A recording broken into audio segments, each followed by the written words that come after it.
Hey, it's Pat Miley, the Big Kahuna, here with your blue-collar conservative video of the day. At the Reading Regional Airport at the Mid-Atlantic Air Museum.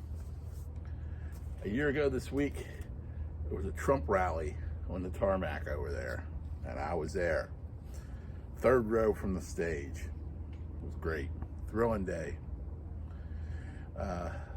Reason I came here, I've been going around to a lot of places before we make our move, and wanted to make sure I hit this place, the Mid-Atlantic Air Museum. Okay, the Mid-Atlantic Air Museum. It's cats, it's squirrels, and now it's a chop saw. Okay. Mid-Atlantic Air Museum has flight-worthy aircraft from the World War II era. Got a plane behind me. I'm not even sure what kind of plane this is. I don't think it went into service till after World War II or towards the end of World War II. I know it was, but then there's some DC-3s over here that were involved in the Berlin airlift. There's some B-29s, there's Eastern Airlines aircraft. I think there's only one jet aircraft. There's a Coast Guard helicopter, a Sea King.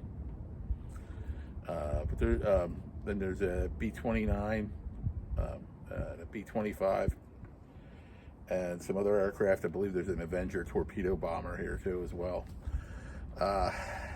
This place here is awesome. Every year they put on a World War II weekend. First weekend of June every year. Closest weekend to the anniversary of D-Day. They have World War II reenactors. They pretty much try to replicate what a World War II airfield was like. And there's reenactors of Army Air Corps and Navy pilots. There's even a guy who comes here in his own plane who is a Marine pilot, and has a aircraft, I believe it was a Corsair, flown by Marines in the Pacific. But it's a real good weekend. It's certainly something worth checking out. If you are ever in this area the first weekend of June, I recommend it highly. It's a really amazing event. But the other reason I came here is something I mentioned in my last video. Earlier this year, I started noticing late at night, once every couple of weeks or week or so, that a large aircraft would come flying in here in the middle of the night. Now the terminal down there doesn't serve any airlines. It's strictly charter and private aviation here. So what would a large commercial aircraft be doing coming in here in the middle of the night? And I just thought maybe it's military. Military comes in here and trains. Sometimes you'll see Air Force Two come in here sometimes, or the aircraft that's used is Air Force Two. So and we're not that far from DC. So I thought maybe there was some kind of training exercise going on. But then it just kept happening more often than not. Well, I'm sorry, let me rephrase that. Not more often than not, but the frequency increased.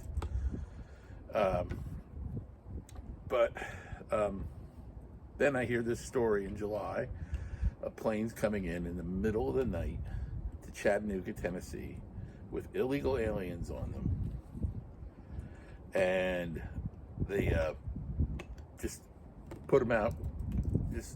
I put them on buses, and they disappeared into the landscape. Now we have this story up in White Plains, New York. Same thing. Hell, those buses were dumping kids at turnpike exits, at the turnpike rest stops. Like, somebody's supposed to pick them up there? Who knows? I don't know. But they're dumping them there. this is what I think is happening here, because I talked to a person who works in the industrial park adjacent to the airport. I've seen videos that he took, videos and pictures that he took late at night of aircraft coming in here and buses meeting them at the north end of the runway, which is over there. Now, buses, they're not meeting at the terminal, they're not meeting at a hangar. These buses are pulling right onto the tarmac. Are they illegal aliens? I don't know. Are they people coming back on a charter? Could be. Or it could be more of this. It could be more of this. And why I'm worried about that. Why I'm worried about that is, given the demographics here in Reading, these individuals, if they came in planes here, would have been easily absorbed into our community, because Reading's demographic is the highest density of Latinos in the Commonwealth of Pennsylvania, higher than Philadelphia, higher than New York, higher than Pittsburgh, rather. Why did I say New York? But the demographics of these individuals, the demographics of this city, it would just be like, it would be like a cow disappearing into a herd. That's what it would be. They would just be absorbed. And that's why I think they're coming here. That's why I think the footage I've seen is accurate. I tried to get him to email me the footage and the pictures. He thinks he's sitting on a gold mine and he's trying to sell them, shop them around to news media. Well, I haven't heard back from him. He either sold them and they're sitting on them, which is highly likely. Somebody's sitting on them, or that he didn't sell them. I don't care who makes them public, just that they get made public.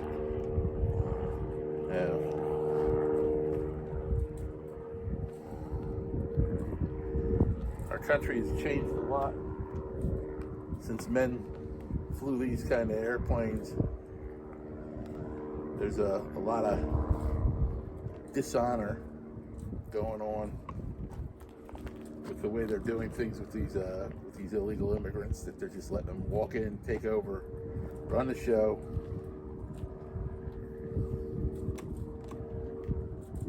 It's a damn shame. But like I said, if you get a chance, come out here, Mid-Atlantic Air Museum at the Reading Regional Airport. Check this place out. The World War II weekend is a really satisfying, patriotic thing to see. I've been to it several times. This past year, Martha MacCallum did her shows from here at 3 o'clock on the Fox News Channel, and interviewed a lot of the people.